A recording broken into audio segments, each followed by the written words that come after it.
സുന്ദരാ.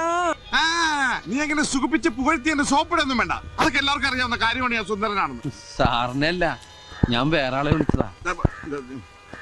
Hello സഹോദരങ്ങളെ, ആ പോയ ആളെ കണ്ടില്ലേ? അവനെ കണ്ടിട്ടാണ് നമ്മൾ സുന്ദരാന്ന് വിളിച്ചത്.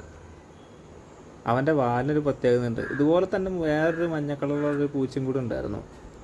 പക്ഷേ അവൻ്റെ വാല് ചെറുതാണ്. ചെറുതെന്ന് വെച്ച് കഴിഞ്ഞാൽ പൂടധികം കുറവാണ്. ഇവൻ്റെ വാല് കണ്ടില്ല, നിറച്ച് പൂടിയായിരുന്നു.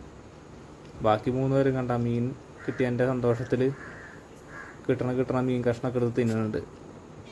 ഇത് പൂപ്പിയൊരു ചേച്ചി, അപ്പുറത്തിരിക്കുന്നത് ചേച്ചിയുടെ മോള്, ആ മേലിരിക്കുന്നതാണ് നമ്മുടെ പൂപ്പി. പൂപ്പിക്കറിയാം എന്തായാലും കുറച്ചധികം കിട്ടും എന്നുള്ളത്. അത് കാരണം പൂപ്പി റിലാക്സ് ആയിട്ടിരിക്കുകയാണ്. ബാക്കി 2 പേരും ഒത്തിരി പേടിയുള്ള കൂട്ടത്തിലായ കാരണം കിട്ടണത് തിന്നിട്ട് വേഗം പോകാൻ വേണ്ടി നിൽക്കുകയാണ്.